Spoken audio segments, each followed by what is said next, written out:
तो नमस्ते प्रणाम स्वागत बरुआ सबके राइटर के राज के चैनल पर। और सब बताइए आप सब कैसन बानी। उम्मीद करते हैं रउआ सभी बढ़िया होखब अच्छा होखब। तो रउआ सबन खातिर लेके आ गए मैंने बिल्कुल ब्लास्ट, बिल्कुल दर्दनाक, बिल्कुल हिट, बिल्कुल खतरनाक मैटर भोजपुरी ट्रैक पर भोजपुरी गाना। अगर एकरा के रउआ नया म्यूजिक बनवा के दिल से बढ़िया से गायकी कहते तो 100% बाकी गाना और मार्केट में ब्लास्ट करे। ऐसे पहले रउआ सबन से कहल चाहब कि अगर रउआ गायकी में इंटरेस्ट बा आ गायकी में कदम रखले बनी रउआ के बढ़िया मैटर नहीं मिलत, बढ़िया से तुकबंदी नहीं मिलत, बढ़िया से रिकॉर्डिंग नहीं हो पाओत, बढ़िया से गाना नहीं मिल पाओ। तो अगर हमारे चैनल पे आ गए बनी रउआ सब तो रउआ सबके निराश भइले के जरूरत नहीं है। काहे से कि रउआ सबन खातिर हर एक प्रकार के सॉन्ग लिखिले, हिंदी होके चाहे भोजपुरी होके, चाहे रउआ कोनो भी ट्रैक पर भोजपुरी गाना लिखवा सकिले। लव सॉन्ग, ऑर्केस्ट्रा सॉन्ग, पूर्वी, निर्गुण, भजन, बेवफाई सॉन्ग, चाहे झलकुट्टन, चाहे रउआ धोबी दासो गीत, चाहे रउआ कोनो भी तरह के गाना लिखवा सकिले अपना मनपसंद के बिल्कुल उचित चार्ज पे। तो चलिए देर ना करते हुए आज के मीटर देखल जाए कैसे बा, कौन लय है कौन धुन है, रउआ समझ के हम गा के बताओ तनी। उम्मीद करती रउआ सबके बेहद पसंद आई। आज से बहुत दिन पहले वो गाना आयल, बहुत हिट भइल गाना वो कि तड़पता मोरे चढ़ली जवानी कबले लगन लागी, कि तड़पता मोरे चढ़ली जवानी कबले लगन लागी।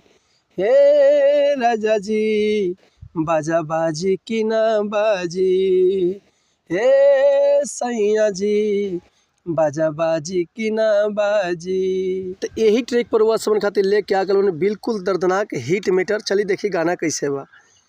एगो औरत अपना देवर से परेशान होके एक दिन अपना पति से का कहतिया, हरी ढोढ़ी प भइल दीवाना देवरा पोल्हावत सेवड़ा से, कि ढोढ़ी प भइल दीवाना देवरा पोल्हावत सेवड़ा से।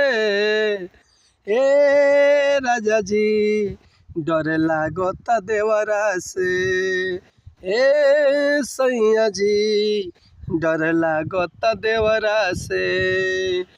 कठिन भइल बा जियल हरान बानी उ बेवड़ा से, कठिन भइल बा जियल हरान हम बानी उ बेवड़ा से। हे राजा जी डर लागत देवरा से, ए सैया जी डर लागत देवरा से। तो उम्मीद करते नहीं मीटर हुआ सबके बेहद पसंद आयल हुई। अगर ये गाना के रुआ फुल लिखवाल चाहता नहीं तो डिस्क्रिप्शन में हमारा कॉन्टैक्ट नंबर बा, व्हाट्सअप नंबर बा, कॉल कर सकिले या व्हाट्सअप कर सकिले।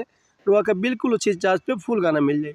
ऐसे पहले रुआ सबसे कहल चाहब कि अगर हमारा गाँव में कोनो मिस्टेक भइल के, ऐसे कि भैया हमारा आवाज़ फाटल बे बेरा सर्दी जुकाम को जैसे पूरा आवाज़ बैठ गई, लेकिन फिर भी रुआ सबन खातिर वीडियो बनाए बनी। तो ऐसे कहते रुआ सबन से कि अगर हमारे गाँव में कोनो मिस्टेक भइल तो भैया क्षमा चाहता नहीं। काहे से कि हम गायक तो ही ना भैया, रुआ सबन के खाली बता सकिले समझा सकिले। ये रुआ ऊपर डिपेंड करता हुआ जितना बढ़िया से गायकी करब, जितना बढ़िया सजा के गायब, उतना बढ़िया से गाना और मार्केट में ब्लास्ट करी।